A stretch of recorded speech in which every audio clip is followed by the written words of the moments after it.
दोस्तों नमस्कार। आपने पिछले सालों में देखा ही होगा, भारत ने अपने हथियार स्ट्रेटेजी को बदला है। अब हम बाहर से हथियार खरीदने के बजाय भारत में इनका निर्माण कर रहे हैं, वह उन्हें दूसरे देशों को बेच भी रहे हैं। खासकर हमारी मिसाइलें जो विश्व में सबसे विश्वसनीय मानी जाती है, इन्हें हम कई देशों को बेच रहे हैं। वह कुछ देशों के साथ हमारी इनको लेकर बातचीत भी चल रही है। इसी तरह के एक ऑर्डर मिलने की खबर आ रही है। बताया जा रहा है कि भारतीय कंपनी BDL यानी भारत डायनामिक लिमिटेड, यह भारत की बहुत बड़ी कंपनी है जो हथियार बनाने का काम करती है। इन्होंने बताया है कि हमें $255 मिलियन के हथियारों का ऑर्डर मिला है। इस ऑर्डर की भारतीय रुपए में बात करें तो यह लगभग 2000 से 2100 करोड़ रुपए के बीच है। कंपनी ने कहा है यह एक्सपोर्ट हम भारत की डिफेंस मिनिस्ट्री के अप्रूवल के बाद करेंगे।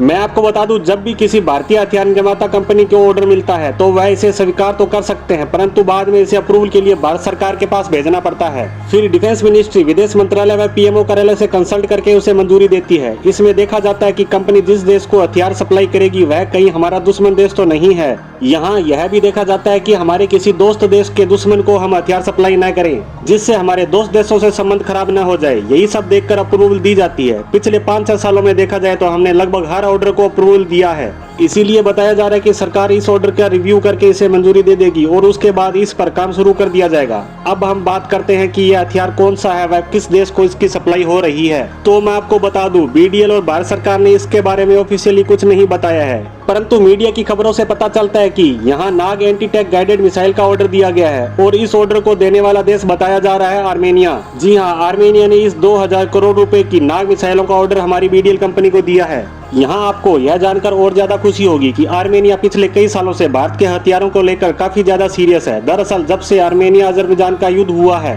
तभी उसने भारत से पहली बार हथियार खरीदने की डील की थी। तब उसने सबसे पहले हमसे स्वाति रडार सिस्टम खरीदा था। उसकी परफॉर्मेंस देखने के बाद उसने भारत से और हथियार खरीदने का विचार किया। आर्मेनिया ने कुछ समय पहले ही भारत को पिनाका रॉकेट लॉन्चर का ऑर्डर दिया है। साथ ही भारत से तोप खरीदने पर उसकी बातचीत चल रही है। बताया जा रहा है कि नाग एंटी टैंक गाइडेड मिसाइल के ऑर्डर फाइनल हो जाने के बाद वह हमसे ब्रह्मोस खरीदने वाला है। यह लिस्ट यहीं खत्म नहीं होने वाली। बताया जा रहा है कि आर्मेनिया को भारत के हथियारों की क्षमता का पता चल गया है। वह अब हमसे अनेकों और हथियार खरीदने की विचार कर रहा है, जो उसे अजरबैजान के खिलाफ युद्ध में काम आने वाले हैं। अब बात करते हैं भारत की, तो आर्मेनिया को हथियार देने से हमें कई तरह के फायदे होने वाले हैं। जैसे एक तो हमें आर्थिक फायदा मिलने वाला है। इस पैसे से हम अनेक हथियार बना पाएंगे और इन्हें बेहतर बनाने में भी इसे काम में लगा सकते हैं। जब कोई देश हथियारों को युद्ध में यूज कर रहा हो तो अन्य देशों की नजर भी उन हथियारों पर रहती है कि उनकी परफॉर्मेंस कैसी है। इसी परफॉर्मेंस के दम पर अन्य देश भी हमसे हथियार खरीदने आएंगे। यह फायदा भी हमें होगा। सबसे बड़े फायदे के रूप में देखें तो दुश्मन का दुश्मन दोस्त होता है वाली कहावत भारत और आर्मेनिया पर स्टिक बैठती है। आर्मेनिया अजरबैजान का दुश्मन है, जबकि अजरबैजान के दोस्त है तुर्की व पाकिस्तान।